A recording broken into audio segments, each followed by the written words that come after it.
Well, it has happened once again. I messed up our Sunday sermon recording. We've got a nice video with absolutely no sound. So here I am re-recording our message from Sunday.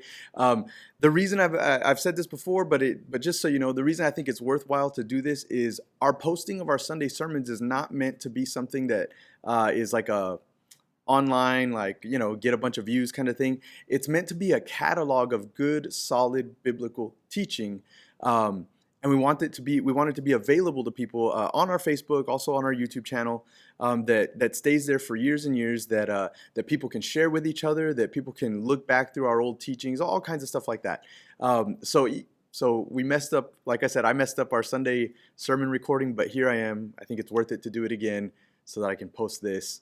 And hopefully you're blessed, but also hopefully this serves as a resource for others in the future also. So we're launching a new series, okay? We started a new series called, well, I'm going to save the name for a little bit later, actually. Okay, but it's about wisdom. I'll go ahead and tell you up front. It's about wisdom. And wisdom is something that I think sometimes we don't have a good understanding sometimes of what wisdom is. And because of that, we don't have a good strategy in terms of acquiring wisdom. You may know people. I know people who are so smart, so well versed and well educated in certain things. They could rattle off specs to certain equipment. Maybe you know somebody that they can take apart a car engine and put it back together, not even have to think twice about it. Doesn't even if it's a kind they've never worked on. There's people who can just build houses. They just know how. They've been doing it for a while, and man, they've just acquired all the knowledge necessary. Maybe you know a girl who knows everything when it comes to nutrition and how much calories things have and what kind of exercises you need to be doing based on your body type and all this kind of stuff.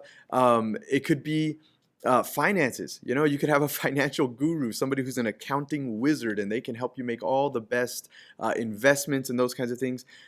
Somebody who's a computer genius. It's almost like they're a computer themselves. They just speak to computers perfectly. But all of those things would fall under the category of knowledge or information.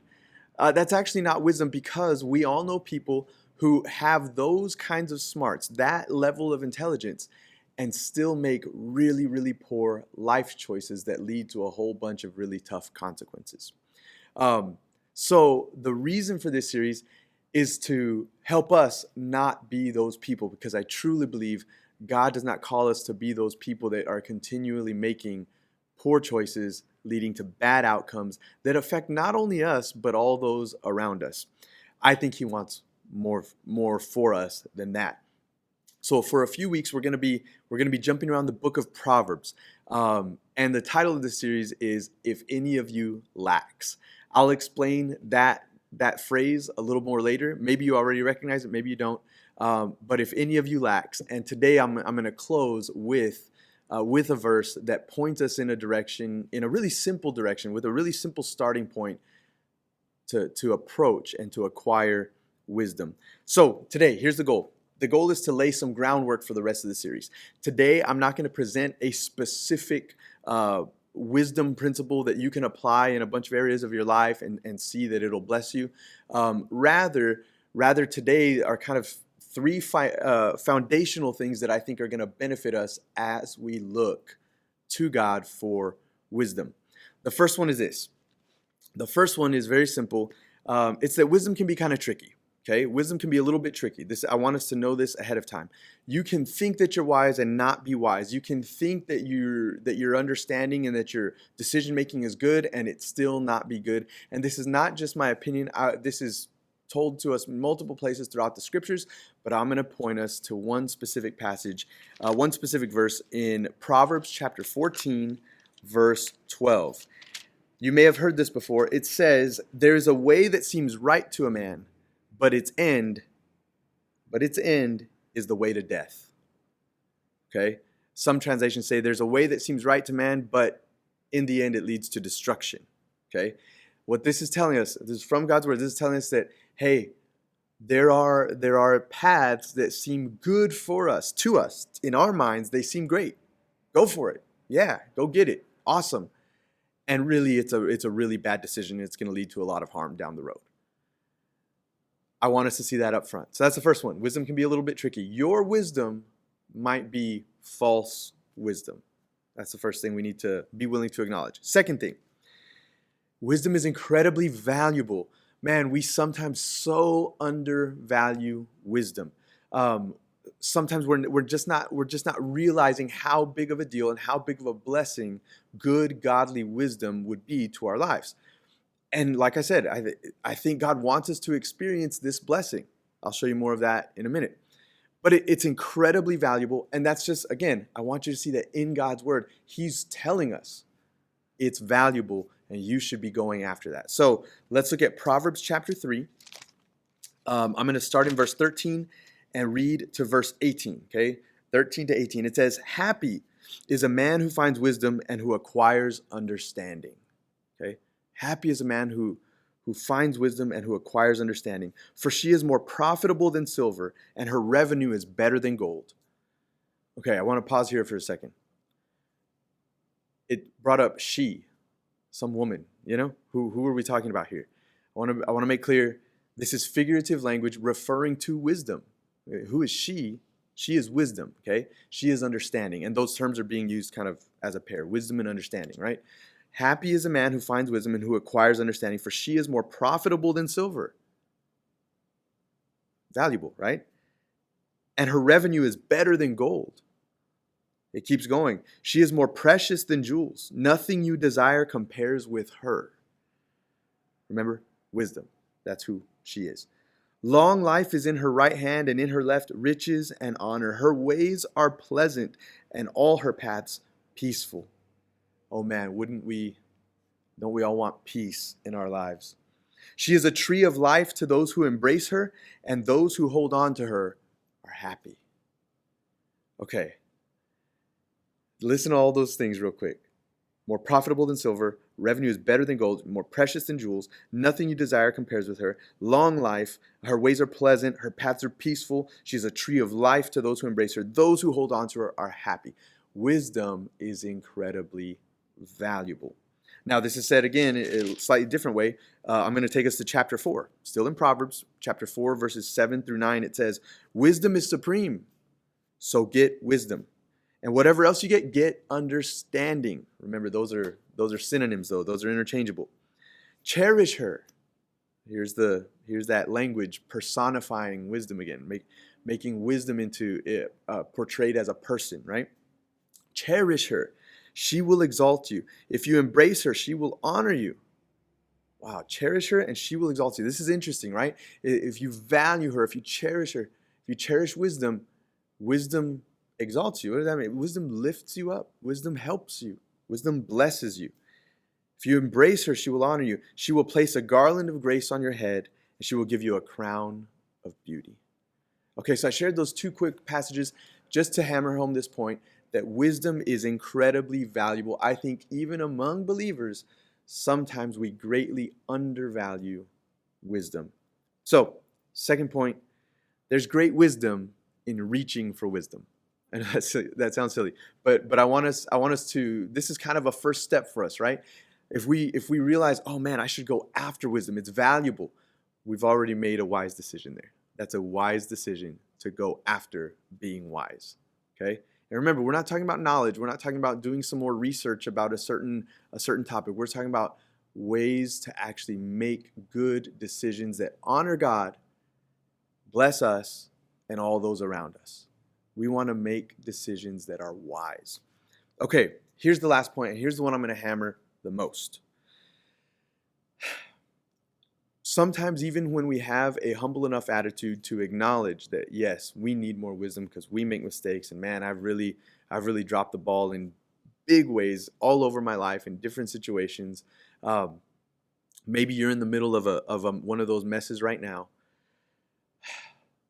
Even if we're humble enough to do that, I think we don't realize that wisdom is something we can go after. Okay? And so this is the last point I want to stress. It's available. Wisdom is available. God is not hiding wisdom from us. He's not trying to withhold this skill, because it's a skill. Being wise is a skill in being able to make good, godly, wonderful decisions that are going to be a blessing. He's not holding back that skill from us. And again, not my opinion. Let's go to the word. Let's go back to Proverbs chapter 1. And we've already seen in some of the verses I mentioned from chapter 3 and chapter 4 that in the book of Proverbs, wisdom is often personified. It's portrayed as a woman. And some people even refer to it as Lady Wisdom, okay? But it's just figurative. Wisdom is not actually a woman, but she's personified, and I think it's to our benefit, because when you hear what wisdom has to say, we're going to hear some of her words, okay? When you hear what she has to say, oh man, it hit me really hard, really wrecked me a couple years ago whenever I was studying through these passages. Wow, I think if she weren't portrayed in that personified way, I don't think that even the same instruction might not carry the same weight. So listen to Proverbs chapter 1, starting in verse 20. My Bible actually has the subtitle, Wisdom's Plea, okay? It says, wisdom calls out in the street.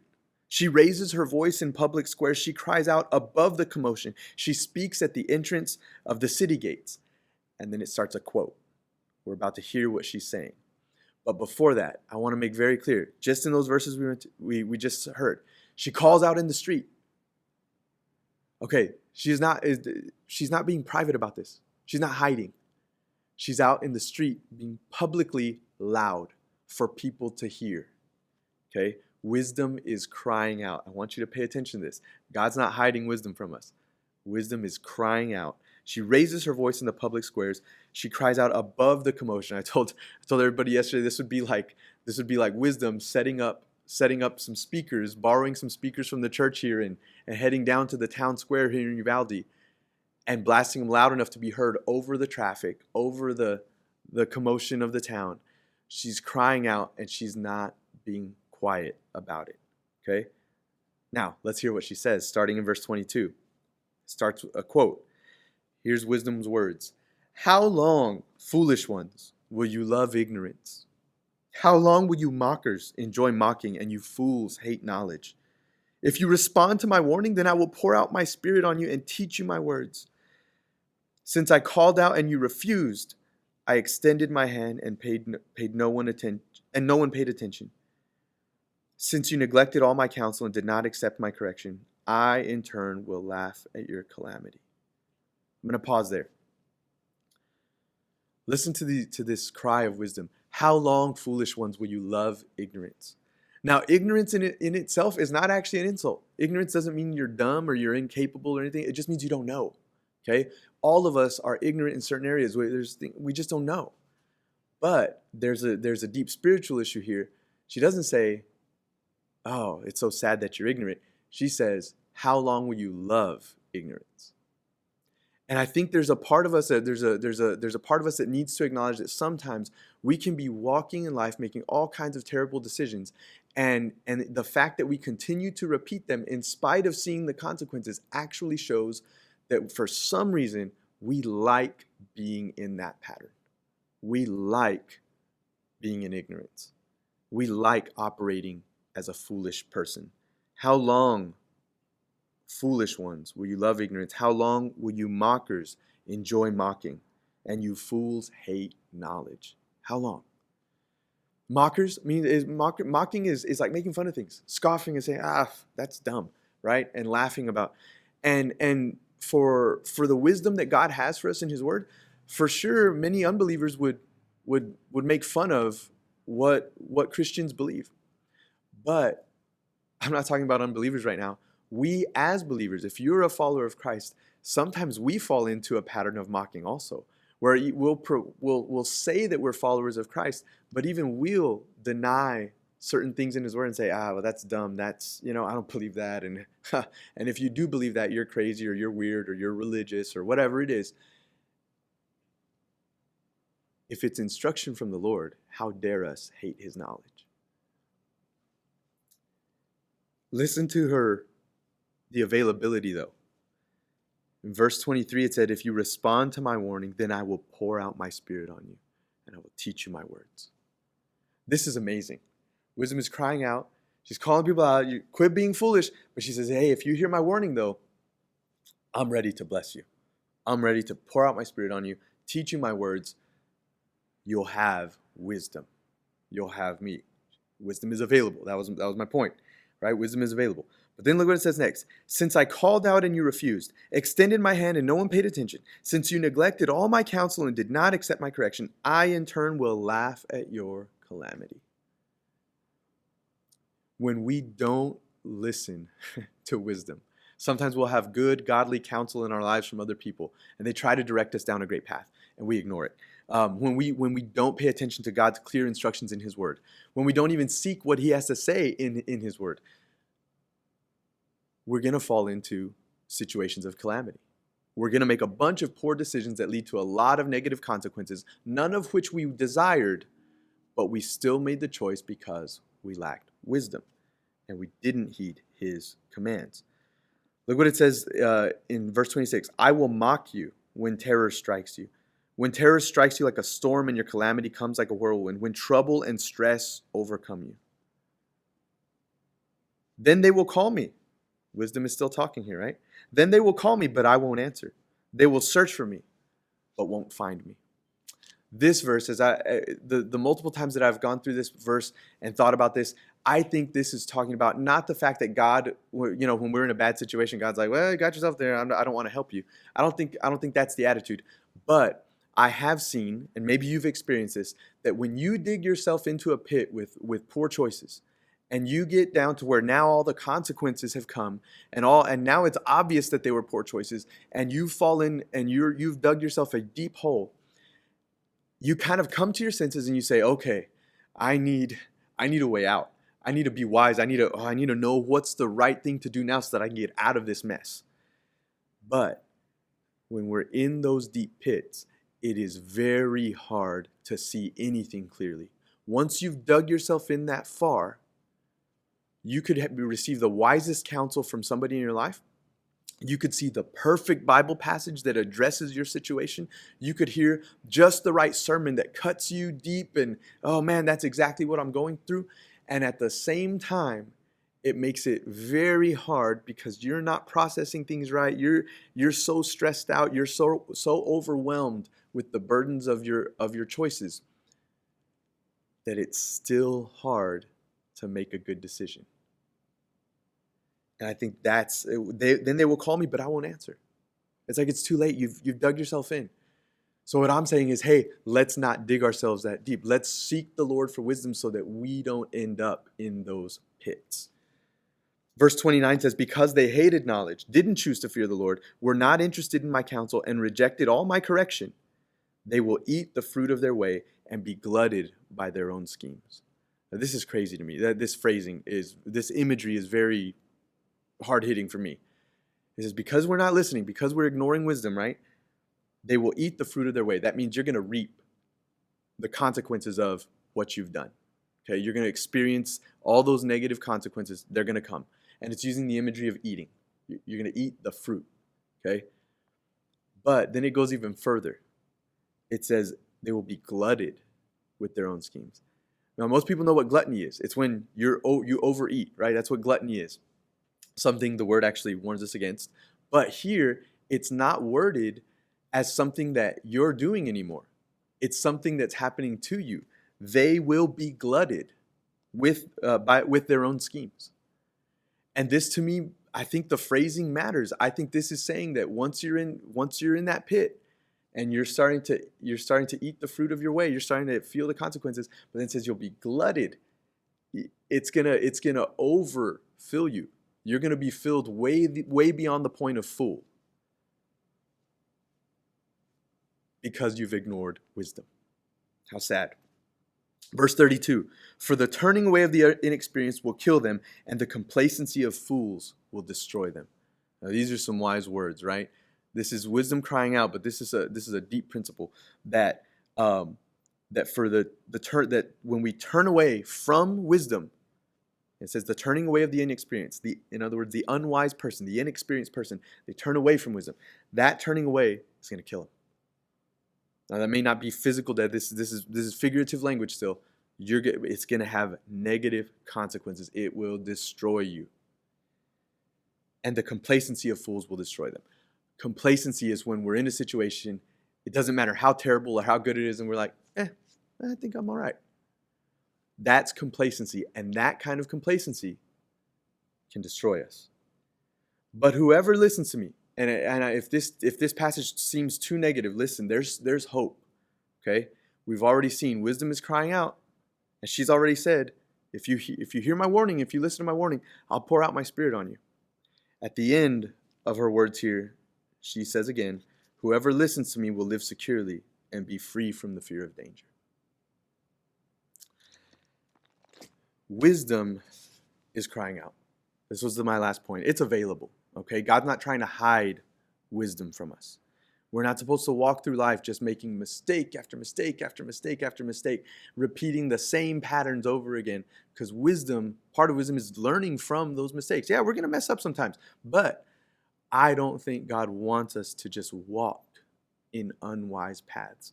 It seems very clear in his word that his wisdom is available. She's crying out. She's giving the warning. She's not hiding. She's doing it loud and clear. Now, part of this is just us being willing to acknowledge consequences. All of us have kind of dug ourselves into some of those holes that I mentioned, where you get so deep down that now when you look for wisdom, now you can't see it. You look and your mind is so messed up that you can't even process the situation well. We've all been through stuff like that. But we need to be willing to acknowledge that when we're experiencing these deep consequences for our actions, it's connected to something. Sometimes we're going through things that are out of our control. Everybody knows that. Sometimes, yes, God allows us to go through trials. They're not our fault. But also, it is very common that our bad situations are a result not of God wanting us to, endure a trial and something crazy just happens where we lose a loved one suddenly, or this happens, or our employer goes out of business and we're stuck without a job. Those are trials that were not your doing. But many times, they're situations that we have ourselves dove into. I don't know if dove is even a word. We've dived into situations because we don't have good godly wisdom that we're operating on. Or maybe we have people giving us that wisdom and we're not listening. But she's crying out. Wisdom is available. Wisdom is crying out. We just need to listen. Okay? We just need to listen. Now, I want to close with something. After hearing all this, again, this was just our intro into the series to lay some groundwork, okay? To understand that wisdom can be a little bit tricky. Don't assume you're wise. Remember, there's a way that seems right to man, but its end is the way to death, okay? So it can be a little bit tricky. That was the first point. Second thing is, it's incredibly valuable. We read those verses. And the third thing is, it's available. She's crying out. Wisdom's crying out. It's not hiding. God's not hiding wisdom from us. So what's our first step toward acquiring it? And we're going to be talking about this in coming weeks. What's our first step? Well, our first step is to realize it all comes down to looking to the Lord, okay? Another verse in Proverbs 9:10, maybe you've heard it before, it says that the fear of the Lord is the beginning of wisdom, and knowledge of the Holy One is understanding, okay? The fear of the Lord is the beginning of wisdom. That's where it starts. If you want to really have true wisdom that comes from God, it starts with you looking to God. There has to be a respect and a reverence for his ways, acknowledging that he is above you, knows more than you, knows more than me. We're down here. He's up here. He totally deserves to be in charge and tell us exactly how we should live. He's the one that would know because he's our creator. We, on the other hand, have a track record that shows when we're left to our own devices, we very often mess it up over and over again.